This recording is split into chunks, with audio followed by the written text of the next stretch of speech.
For our listeners that didn't catch our previous interview, what does the 11th Congressional District cover? Well, it starts down in the Bolingbrook area, tiny bits of Lamont and Romeoville, but most of Bolingbrook, Lisle, Woodridge, Naperville, Aurora, and then it goes to, Batavia, St. Charles, Geneva, all the way up to Woodstock and McHenry County, and all the way out west to Belvedere, out in Boone County. So it's basically a big C around the Chicagoland area. The four main counties are Will, DuPage, Kane, and McHenry. And what does the your district have in common with the Chicago that in which the the legislators, you and them could work together? What are the common issues? Well, we've been focused on some of the key issues of economic justice, social justice, and climate justice. These are, I think, the core of our campaign and the core of what folks are looking for. I grew up in a low-income Section 8 apartment right here in DuPage County. I understand the struggles of working families. And while I'm fortunate, my wife and I are fortunate to, I'm working successfully as a lawyer. She has her own small business that she's running successfully. The reality is that wealth and income inequality is worse now than it was 30 years ago. We grew up without really having meaningful healthcare access. And right now, despite the ACA, 30 million Americans don't have healthcare. And that's why we need guaranteed universal healthcare. One of the key distinctions between my opponent and I, he wants to champion a for-profit exploitative system. And I believe that healthcare should be a human right, no matter your income or status or background. And then on climate, I still remember the Gore v. Bush election back in 2000, Al Gore warning about the impending climate crisis, and he was mocked at. And now we saw, just last summer in Chicago, in the Chicagoland area, we saw the sky was orange, the sun was blocked out because of the Canadian wildfires caused by climate change. Every year has become hotter and hotter. And so I'm pushing for a climate agenda that prioritizes transition to green energy, stops fracking and fossil fuel drilling, and gets Exxon money out of politics. My opponent, unfortunately, is well funded by Exxon, is pro-fracking, and has voted for offshore drilling. So we see a very different contrast between me and him. We're focused on working families, on healthcare access, on treating the climate crisis seriously, and he's unfortunately focused on doing what his corporate backers want him to do. And who are your collaborators who thinks along the same lines as you, whom you could work with? Well, we already have some phenomenal leaders right here in Illinois. Congressman Delia Ramirez, Jan Schakowsky, Chuy Garcia, Jonathan Jackson. They've all pushed these initiatives and agendas for a long time to ensure we're prioritizing working families. And I'm excited to have the opportunity to work with them. In addition to that, our campaign has really built a powerful coalition. We've been endorsed by Gen Z for Change, the largest youth climate organization in the country. We've been endorsed by Common Defense, the largest veterans progressive movement in the country. We've been endorsed by the independent voters of Illinois. So, we're building a coalition of folks who are committed to these values of economic, social, and climate justice. And I think one of the reasons why we're building so much trust with people is because I'm 100% people funded. We're not running this, on the backs of corporations. We're running this alongside working families and working people. Our most common donation amount is $25. So voters will know that once elected, I'm accountable to them exclusively, not to the whims of, special interests or dark money PACs. And, my opponent in this last week has had dark money and super PACs flow in to support his campaign. We reject that notion. We think that our campaign finance needs to be reformed, and it can't just be lip service. We have to lead by example. And so in doing so, we're building a really powerful coalition of people across the political spectrum committed to these values of economic, social, and climate justice. And that's why we're excited with Election Day being Tuesday, March 19th. You can vote today, but definitely vote at the latest by tomorrow. We're excited to see the results of our election. Who else is like you that's people funded whom you could work with closely? Well, there are a handful of members of Congress who reject corporate funding in the House, in the Senate. Obviously, you've got folks like AOC, Rashida Tlaib. You've got Mark Pocan. You've got Elizabeth Warren, Ayanna Pressley. There's numerous.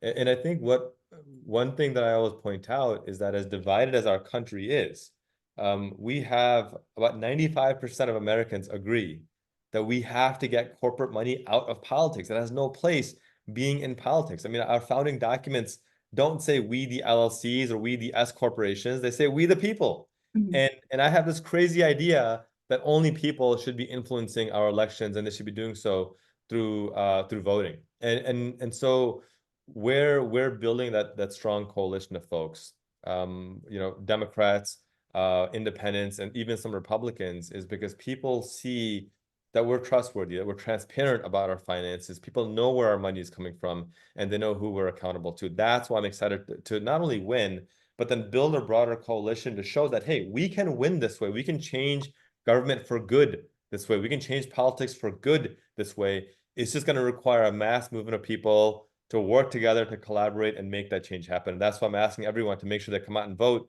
for me, Qasim Rashid, today or tomorrow at their local polling location in the 11th district. So who did you say has endorsed you? We've been endorsed by over 30 local and state electeds and leaders within the district, Mhm. from state senators to county board members, to city council members, to school board members. We've also been endorsed by, and you can go on our website at qasimrashid.com under endorsements. We've been endorsed by Gen Z for Change, Common Defense, If Not Now. Mhm. Yeah, but what about the elected officials? Oh, sure. I mean, I can read off the list if you want. I mean, it'd be easier if you just go to our website at qasimrashid.com, QASIM, RASHID, but elected officials, State Senator Rachel Ventura, Reem Townsend, DuPage Township Trustee, Destiny Ortiz, Will County Board Member, Michael Croner, Wheaton Township Supervisor, John Leish, Aurora, Alderman at Large, and the list just goes on. Teresa Mesh, McHenry County Board Member. So we're proud of our list of endorsements from within the district. These are people who are on the ground, knocking doors, know the pulse of the district, know the struggles of individual communities, and we're thrilled to have their support for this campaign as well. Do you know if any of them are also people funded and don't have any corporate money at all as well? These are all people funded, and that's the beauty of it, right? These are all people funded individuals that I just mentioned. These are all Uh-huh. people who led by example, and they're supporting me because they want to see more people funded public servants. They don't want corporate funded politicians. They want people funded public servants, and that's why I'm excited to build this coalition. And look, the beauty of this campaign is we are meeting people at the doors. We have knocked over 80,000 doors in this campaign. I don't think there's ever been a primary election in the history of Illinois that's knocked that many doors single-handedly. And if you include the support we've had from precinct captains who are working independently of us but still knocking doors for us, I would venture to say we've knocked over 100,000 doors. That's unprecedented. And I think it's because we're so front and center, meeting people where there are. It's easy to just, spend corporate money on buying a mailer or buying an ad and hoping people see the ad and vote for you. We have respect for people that we want to meet them where they are. We don't want to just send a mailer and say, hey, here's a glossy mailer bought by corporate money, vote for me. We want to be front and center, have those conversations, give people the dignity and the opportunity to say, hey, I'm transparent. I'm here in front of you. Let me know what questions you have, what concerns you have. And that's the part that I'm really excited about. And frankly, Trudy, having journalists like you give us the platform to talk about this is so important because you're helping us strengthen democracy. So the work you're doing is so critical because people trust you, obviously, for all the good reasons. And by allowing us to get our message out there, you're strengthening our democracy, you're strengthening the democratic process, and you're letting people have an opportunity to learn about a candidate and hopefully be motivated to go out and vote for that candidate as well. Yeah, thank you, Kasim.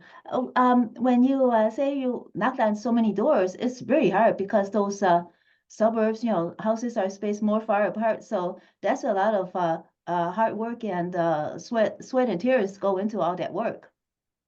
Yeah, I mean, and remember, Chicago winters are pretty cold, and Mhm. I think with the exception of a couple of days of when it was in single digits, rain or shine or snow or sleet, we've been out there When knocking. do you know when you started knocking on doors?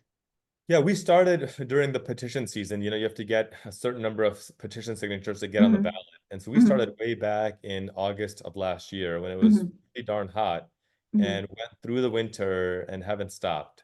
And Hmm. so, even last week when it was raining, we were out knocking doors.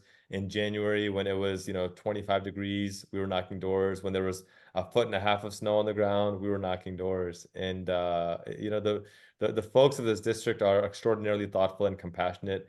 I lost count of how many folks invited me to come inside to get warm or offered me some coffee or hot chocolate. People care. They're genuine, and it was exciting to be able to meet people where they are and discuss these important issues with them personally. What are some of the questions and comments that they have for you? Well, the very first question that I often get is why are you running? And then the number two question I get is why are you running when there's already a Democrat in this seat?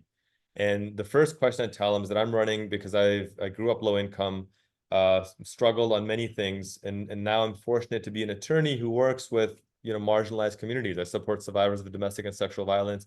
I work on expanding healthcare, abortion access, education access, on climate justice initiatives.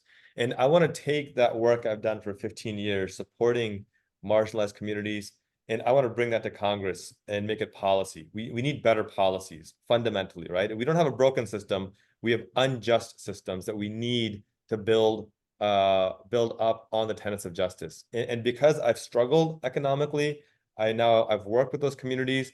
I know how to build those better systems because I've been doing it for 15 years. And then and I talk about my platform of economic justice and universal health care and climate justice. And then the next question is, well, why are you running when we already have a Democrat in this seat? And I tell them because I think as Democrats, we cherish values more than anything else. And when I looked at my opponent's record, I found someone who is taking Exxon money and promoting fracking during a climate crisis. Somebody who voted with Donald Trump to deregulate banks. And then we saw the bank collapse last year. Somebody who voted with MAGA Republicans to strip down disability rights. I mean, my God, imagine thinking people with disabilities have too much power and we need to knock them down. My opponent actually voted with MAGA Republicans to strip away disability rights. From where? From where? From Illinois, from the US, from on a US, federal level. Yeah, federal HR level. 620, Okay. if you want to look it up, HR 620 was a really nasty bill that said that people who have disabilities that are discriminated against can no longer sue if they're discriminated against. And he wanted to take away the right to sue, giving them no actual options to protect themselves. I'm a human rights lawyer, and I'll tell you, Did that bill get signed? no, he co-sponsored it. He helped it pass the House.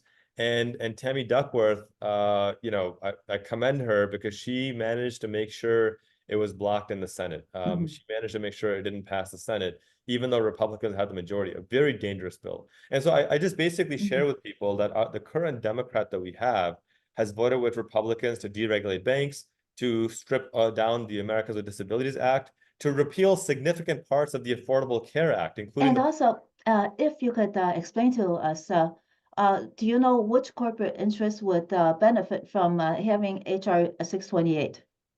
Yeah, HR 620 was sponsored by 620? Okay, yeah, 620. HR Sorry. 620.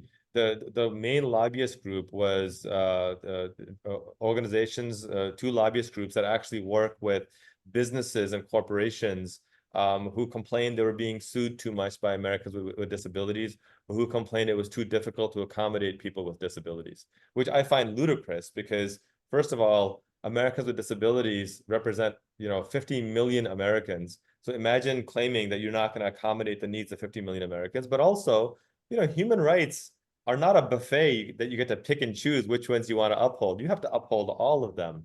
And so these lobbyist groups gave my opponent thousands of dollars, and then he voted with them to co-sponsor HR 620 and help it pass the House. What about Title 42? What is your work in that, and what are your plans for that? What specifically? That's a broad. Title 42 is the immigration expulsion policy, so I think it was. Right. No, I mean, so immigration, let me just give you the broader immigration answer to this. Obviously, immigration is not working the way it needs to work. And I think there's a three-part solution to address this. One, we need to recognize that asylum is a human right, and we need to have more immigration judges and attorneys to process these asylum claims. We can't just deny people access to asylum. It's a right that we've promised in our documents, in our constitutional principles, as well as international human rights law. Two, we need to recognize that there's a massive economic benefit to our country with immigrants. A recent study by Washington Post showed that the even undocumented immigrants added $7 trillion to our economy last year. Right now, there's about 4.5 million agricultural jobs that migrant workers fill. And so if we have a migrant worker visa program that's more effective, we can not only fill those jobs more consistently, but small farms and large farms can better compete. They have their budget. And we're going to cut down on human trafficking significantly. And then finally, we need a path to citizenship for DACA and Dreamers. There's no reason why, these neighbors of ours, and they are our neighbors, hardworking individuals, taxpayers, our family, our friends, there's no reason they should be left in limbo. I was at Mateo Valley High School a few weeks ago and spoke to a young man who said that he is here, he's documented, but he's been here a decade and he still doesn't have his green card and he's about to graduate and it's affecting his ability to get into college now. So we need to fund our immigration system, fund USCIS, fund more judges and attorneys. That's going to help create a massive alleviation. We need to have an actual functional migrant visa worker program that's going to significantly increase our economic output and significantly decrease undocumented crossings. And then we need a pathway to citizenship for our DACA and Dreamers. If we can do that effectively, then not only can we address this crisis, we can increase security and safety, and we can massively increase economic prosperity for our country. Mhm. Who are you up against? If this does help economic prosperity, then who is on the other side and is working against you that's preventing progress in these initiatives? Well, unfortunately, Republicans, this isn't the first time they've tried to block legislation. They've tried to block this back in 2013, which is how we got, DACA and attempted DAPA. But even now, Republicans demanded a bipartisan bill. They got one. It was actually not a great bill because it significantly banned asylum. But then they balked on that as well. So part of the problem is that Republicans keep, balking on a solution. But the other part of it is I don't understand why people like my opponent, who's a Democrat, are so open to restricting or limiting asylum. I mean, this is a fundamental human right. And so there's a lot of misinformation about immigration policy. This is why it's important that we elect people who know the law in this space. I'm a human rights lawyer and immigration lawyer. I know this law. And by having people who understand the law and understand the implications, I'm an immigrant myself. We're going to have a much more effective path towards finding a solution. Mm. It's just that your opponents that are against the immigration and that who, if you win, then you have to understand where they're coming from. How could you overcome what they're saying? And there is economic prosperity in in what you're saying, but they are against it. And why would they want to be against economic prosperity? Don't they recognize it? Don't they believe in it? What is happening? How would you address that? Well, I'm not going to make their argument for them because I don't think it's a very good argument. What I will say is I don't think that as Democrats, we've done a good enough job of conveying the messaging to voters. Voters don't know that immigrants added $7 trillion to the economy last year. They don't know that immigrants, even undocumented immigrants, have lower crime rates and higher vaccination rates than even U.S. citizens. They don't know that half of Silicon Valley startups are started by immigrants, and these are the companies that have become juggernauts of job creation and of innovation and of progress. So, this is a nation of immigrants, and part of what our responsibility is not only just to talk about policy, but to tell the story of why those policies are so effective, why they're so much better. And if, there's a recent study done by the Cato Institute, which is a conservative think tank, and even they admit that when undocumented immigrants or immigrants are looking for employment in an area, it raises the wages for everyone. It builds economic strength for everyone, citizens and non-citizens alike. So rather than demonize immigrants and undocumented immigrants, let's find pathways to citizenship. Let's find pathways to work visa programs. That's how we can ensure more economic prosperity on the local level for working families, for small businesses. And I don't care if you're a Democrat or independent or Republican, that's a winning strategy. We just need to do a much better job of conveying that strategy so people understand why these policies are better for them in the short term and the long term. Do you know where they got the figures about $7 trillion of from immigrants being pumped into the economy? Yeah, What? it's if you just look up the Washington Post study on it, they go through all the Okay, methodology. It'll be too convoluted to discuss on a that's radio show, okay. but I encourage listeners to look up that Washington Post study, and you'll see it. And it's not just a one-off. This is why immigration is so important. Look, we have 10,000 baby boomers retiring a day. We don't have 10,000 Americans entering the workforce a day. Immigration adds to that need and helps us prosper as a country in the short term and the long term. Mm. How many, do you know about how many Americans do we have entering the workforce per day? I know if it's not 10,000, and how much could immigrants contribute to that? Do you have any idea about how many immigrants are entering the workforce now? And any of those figures?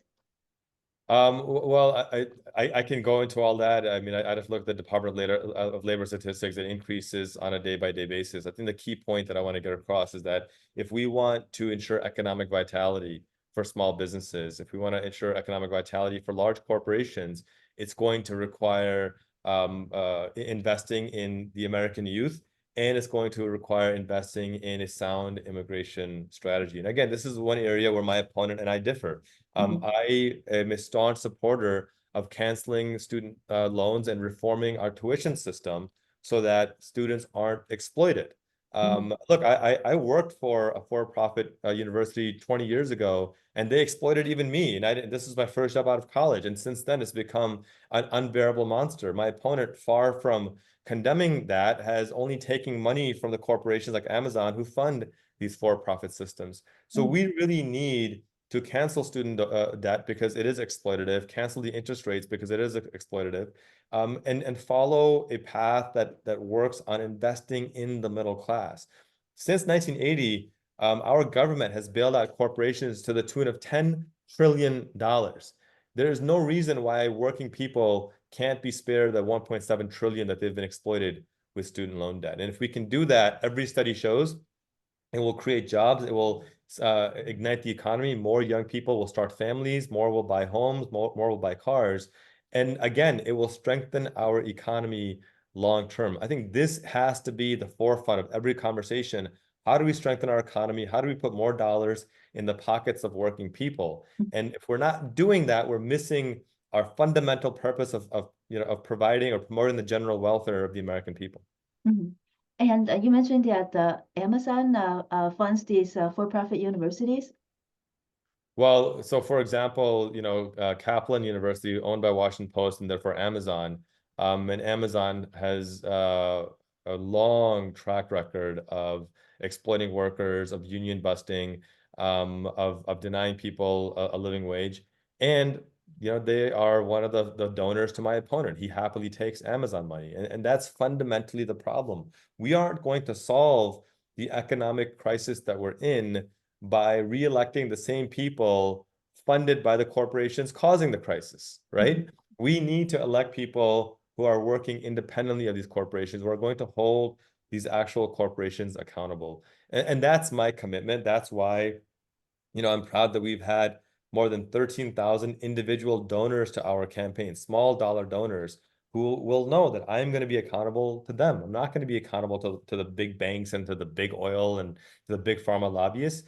I'll be accountable to individual working people. And that's why I asked for people's vote today and tomorrow in the 11th district, because if we can show that a people-funded candidate who is focused on things like guaranteed universal health care and treating the climate crisis with the urgency it deserves and recognizing the economic crisis that we're in and working to stop that. If we can win on that platform, then we can duplicate this and elect more such folks in the long term as well. So you have been a human rights attorney. What have you been? I know you can't go into individual cases, but Yeah. what have you learned advocating, helping your clients that you saw what the nation needed, what the immigrants needed? Well, yeah, I've been doing this work for about 15 years, and I've worked on numerous asylum and refugee cases from Honduras, Afghanistan, Syria, Pakistan, but many parts of the world. And you know, in addition to that, I've worked on protecting the rights of Black and Indigenous communities here in the United States who've had their ancestral land and cemeteries taken from them without approval. In fact, I've been working on a case for about 3 years now, filing a lawsuit against a county government who we argue unlawfully took possession of an ancestral cemetery of a small Black and Indigenous Christian community. And you know, one thing I found is that, again, and I said this before and I'll say this again, I reject the notion that these are broken systems. These systems were built this way, unjustly.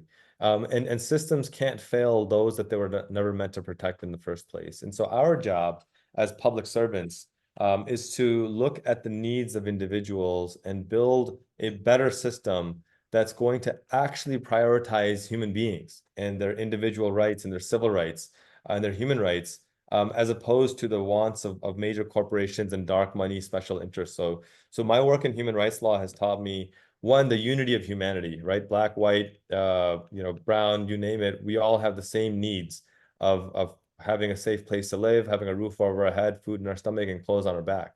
And then I've also learned that these unjust systems do harm all of us, some more than others. But finally, I've learned that we can overcome these things. We can resolve and address these injustices, but it's going to require us to work together. It's going to require us to not only go out and vote, but to actively campaign and make sure that we're holding our electeds accountable. I tell folks that I hope to earn your vote, and then once I'm elected, I want you to haunt my dreams and hold me accountable, because that's the only way we can ensure that we're building a stronger democracy for the sustainable future. So in your work, what have you seen? What are the top issues? I know you spoke of them before, but since you were entrenched with asylum seekers, etc., Yeah. what are like some major policy that you would be able to be more expert at than other legislators, because you have been doing this work you know, before even running. And for how Well, you long? know, asylum, we need to recognize as a human right. And I think that's one of the main things that I keep emphasizing. And, you know, folks often forget why we have enshrined asylum as a human right. It's the story of the SS St. Louis. This was a refugee ship with Jewish refugees fleeing Nazi Germany who sought refuge here in the United States. And they were off the coast of Florida. In fact, the newspapers say that from the ship, they could even see the city lights of Miami. That's how close they were. And they sent a message to President FDR asking for safe haven. And President FDR rejected it. He said, nope, we don't want you here. And forced to return to Europe, about 254 of those refugees were killed in the Holocaust. And that's a stark and painful lesson of our history of a decision that we made, that we should not have made. And so, you know, when I look at these asylum seekers, some of them are Christian, some of them are Muslim, some of them are non-believers. They come from all faiths, all walks, all backgrounds, but they all have the same basic human need and desire to be safe, to have a better life for their children. You know, nobody travels across 2,000 miles of desert for the fun of it. They do it because that's still safer than where they were before. And so having that experience and understanding that experience firsthand, I'm confident in my abilities to help advocate for better policy going forward. Let's move to oh, and earlier you said that Amazon do they own the Washington Post, did you say? Is that what you mentioned? Yeah, Or oh, they do. But at least the Washington Post did do that study about the how much immigrants earn that contribute to the yeah, economy. yep, As for health insurance, you're advocating to try to yeah. keep it free for as much as possible. But you're talking about enrollment periods as well. What other what other gaps are you trying to fill so that you know we get it better and keep what we have? Well, again, you know, I believe healthcare is a human right and that every person should have access to healthcare. And I believe in looking at what are the proven models that work. We know that more than 30 developed nations on Earth have guaranteed universal health care. And what we learned from looking at all of them is that every single one of them has a lower cost. They're spending half per capita as we are. Every single one of them has a higher life expectancy. Every single one of them has lower maternal mortality, lower infant mortality, and none of them have medical bankruptcies. Unfortunately, here in the United States, because of this really exploitative for-profit system, we're spending double per capita, and only 85% of Americans have healthcare. We have about 30 to 40 million Americans who don't even have basic healthcare. We have the lowest life expectancy of any developed country in the world, the highest maternal mortality, the highest infant mortality. You know, already in this country, about half the country between Medicare, Medicaid, and TRICARE, we already have a universal healthcare system. And my advocacy is that that shouldn't be exclusive to half the country. That should be accessible to everyone. We should all have access to a guaranteed healthcare system where we get care based on our need, not based on whether we have enough money, because healthcare has to be a human right. And I don't like calling it free healthcare. What I correctly call it is our tax dollars should be paying for our healthcare. We pay taxes, and we pay a fair amount of taxes. Why are we not using that tax revenue on our actual healthcare needs? A recent study by Yale University published in The Lancet, the most prestigious medical journal out there, found that we would save over $400 billion annually if we shifted to a universal healthcare system. And so imagine that you get sick, you need to go to the doctor, your taxes have already paid for your coverage. You don't have any copays, no deductibles, no out-of-pocket costs. This is not some pie in the sky idea. This is what's the reality in dozens of countries around the world. And there's no reason why we can't do that here as well. That's my vision. In contrast, my opponent rejects that vision because he's taken over $1 million from health insurance companies, and he's voted with Tea Party Republicans to even strip down the Affordable Care Act, including, you know, there's a big provision of the Affordable Care Act that says that insurance companies can't deny you care if you have a pre-existing condition. My opponent voted with Republicans to strip that away. Fortunately, it failed, but his attempt was to try to strip that away. And you know, another bill he voted on was to allow insurance companies to charge more for women than for men. Again, cruel and backwards. So that's a big contrast. My view, and this is what more than 80% of Democrats and more than 70% of Americans believe, is that healthcare should be a human right. You shouldn't go bankrupt because you got sick or cancer. You shouldn't have to worry about how you're going to afford having a child because you don't have health insurance. We should be able to start families, get the health care we need, the abortion care that women need, and get the basic humanity of making sure that a single sickness or injury isn't the last line between us and bankruptcy. Every developed country in the world has done it. We need to do it as well. I don't understand the rationale because what you just said that 400 billion could still go into healthcare of our tax dollars. So those that are exploiting the system, they want more profit, but that 400 billion could still go to them. What is it? What are you up against? It seems, of course, it is an exploitative system, but they could still win if it were not that exploitative. What are you up against? Well, and that's the point, right? That it's based on greed, not on actual healthcare. You know, my daughter, my 8-year-old daughter, has a rare autoimmune disease for which the medication costs about $240,000 a year. Each dosage, it's once every 2 months. Each dosage is $40,000, and she needs 6 doses a year. This is to live. This is not like, you know, something arbitrary. This is whether she lives or not. And the insurance company is saying, no, we're not going to cover it. We just don't think she needs it. It's absolutely absurd. And so we're absolutely up against a system that prioritizes profit more than people, that prioritizes exploitation, and has no principles in this regard. But this is, again, why I go back to, you know, if you're listening to this interview and you've had a healthcare scare or a loved one, know that we have a chance to push back against this, especially if you're in the 11th district. Go out and vote today or tomorrow at your local polling location. You can go to my website, QasimRashid.com. If you want to know where to vote, put in your address and it'll tell you. And if you're outside of the 11th district, contribute to our campaign, whether it's $1 or $1,000 or anything in between. Help us win and help us prove that we can win on a platform fighting for guaranteed health care as a human right.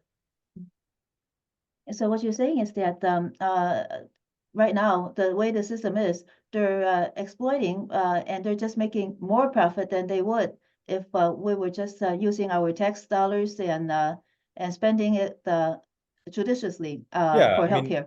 I'll give you an example, right? Insulin, and 1 in 9 Americans are insulin dependent.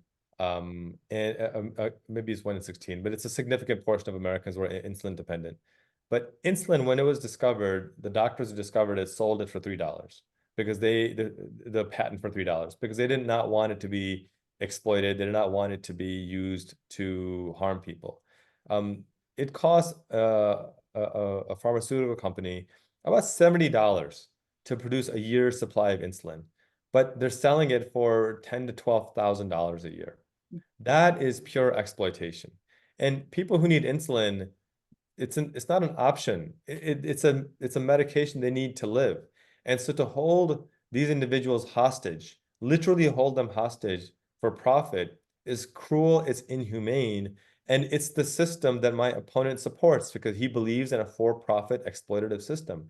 That's one of the reasons why I'm running, because I can't sit here and tolerate this type of an exploitative system. We need to move to a universal healthcare model. That's what people want. That's a right and moral thing to do. And I would love to stay and keep talking for another several hours about this stuff. I have to go in just a few minutes, but happy to take one or two more questions. But this is why I want folks to make sure, whether it's today or tomorrow, come out and vote for us, Qasim Rashid for Congress in the 11th District. You can sign up to volunteer and help us win as well. But we have a chance to make history here, and I hope you guys join us to help us make that history. Yeah, I do want to ask another question. How ingrained is the system? Because like you spoke about the insulin, is it illegal for people to buy insulin from outside the country? Is it so that they're forcing people to have to purchase insulin inside in the United States so that the profit flows to those pharmaceuticals? Well, I think you just brought up a really good point that why are we making people jump through hoops of fire just to get the basic medication they need to live? Insulin, if it costs $70 a year to produce, sell it for $300 a year. That's still a massive markup, but now at least it's affordable and it's manageable. And that $300 should be covered by our tax dollars that we're already paying in taxes. One of the points I should bring up as well is that at the end of the day, when we have this exploitative for-profit system, we're also harming small businesses. How many small business owners out there are suffering this massive overhead of health insurance when it should be covered by our tax dollars? How many people would love to quit their job and start their own small business but can't because they need the health care to live and to survive?